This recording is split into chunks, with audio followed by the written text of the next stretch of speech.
Hello guys, ഇപ്പോൾ ഇവിടെയുള്ള അവസ്ഥ എന്നറിയോ, നമ്മൾ ഇരുട്ടത്ത് ചോറ് കൊടുത്തിട്ട് വെട്ടത്തിരുത്താന്ന് പറയാല്ലേ, അതുപോലത്തെ അവസ്ഥയാണ്. 6 മാസം ഇരുട്ടത്തിരുന്നു, ഇപ്പോൾ എല്ലാവരും വെട്ടത്തോട്ട് ഇറങ്ങുന്നൊരവസ്ഥ. വെച്ചാൽ ജയിലിലിട്ടിട്ട് പുറത്തിറങ്ങുമ്പോൾ നമുക്കൊരു സന്തോഷമുണ്ടല്ലോ, ആ ഒരവസ്ഥയാണ് ഇവിടെ ഉള്ളത്. ഇവിടെ ഒരു ഒക്ടോബർ തൊട്ട് ഒരു മാർച്ച് വരെ വൈകുന്നേരം 3 മണിയാകുമ്പോൾ മൊത്തം ഇരുട്ടാവും. പിന്നെ പകൽ സൂര്യനെ കാണണമെങ്കിൽ ഒരു 9 മണിയാവും. ഇപ്പം അങ്ങനെയല്ല, ഇപ്പം നേരെ തിരിച്ചാണ്. ഇപ്പം രാത്രി ആവണമെങ്കിൽ ഇപ്പം ഈ സമയത്ത് ഇപ്പോൾ ഒരു 8 മണിയാവും. 8 മണിയാകാതെ രാത്രി ആവത്തില്ല. രാവിലെ നേരത്തെ വെട്ടം വീഴുകയും ചെയ്യും. എന്തായാലും ഒരു ലക്കും ലകാലും ഇല്ലാത്തൊരു കാലാവസ്ഥയാണ്. ഇപ്പം എന്തേ സ്പ്രിങ് ടൈമാണ്. പൂക്കളൊക്കെ തളിർക്കുന്ന സമയം, മരങ്ങളൊക്കെ ഇല വരുന്ന സമയം, അങ്ങനത്തെ ഒരു സമയമാണ്. അപ്പം മൊത്തം വെയിലാണ്.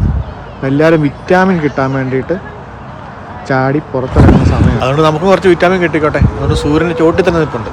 6 മാസം കൂടുമ്പം കിട്ടുന്നതല്ലേ, വെറുതെ കളയണ്ട. ഞാനും ബെല്ലാം കൂടെ ഇങ്ങോട്ട് ഇറങ്ങിയത് വേറൊരു കാര്യത്തിനാണ്. ബെല്ലയ്ക്ക് സ്കൂളിൽ നിന്ന് ഒരു ഹോംവർക്ക് ഉണ്ട്. ഹോംവർക്ക് എന്നാന്ന് വെച്ചാണ്ടല്ലോ, ഒരു ടെഡി ബിയറിനെ കൊടുത്തു വിട്ടു. അല്ല, ഇതിൻ്റെ പേരെന്നാ? ടോം. ഈ ടോമിനെ ആയിട്ട് പുറത്തേക്ക് ഇറങ്ങാൻ പോവുക. എവിടെയൊക്കെ പോകുന്നു അവിടെയൊക്കെ കൊണ്ടുപോവുക, ഓരോ കാര്യങ്ങൾ കാണിച്ചു കൊടുക്കുക. ഇതൊക്കെയാണ് ഹോംവർക്ക്. എന്നിട്ട് ഇത് തിരിച്ച് ഈ വീക്കെൻഡ് കഴിയുമ്പോൾ ബുക്കിൽ എഴുതി കൊടുത്തു വിടുക. എന്നിട്ട് ഓരോ ഫോട്ടോസ് എടുക്കുക. ഫോട്ടോസ് എടുത്ത് ടീച്ചറിൻ്റെ മെയിലിലോട്ട് അയക്കുക. ഇതാണ് പരിപാടി. ആദ്യം കേട്ടപ്പോൾ എനിക്ക് എന്ത് ഭ്രാന്ത് പരിപാടിയാണ്, ഇതൊക്കെയാണ് ഹോംവർക്ക് എന്ന് ചിന്തിച്ച്. ഈ ഹോംവർക്ക് കൊണ്ട് ടീച്ചേഴ്സ് ഉദ്ദേശിക്കുന്നത് എന്താണെന്ന് വെച്ചാൽ, ഒരു എൻകറേജ് ചെയ്യുക.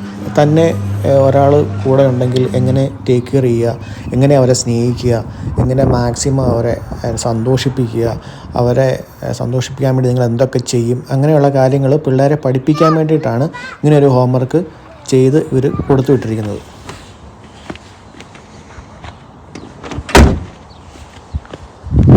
Are you happy?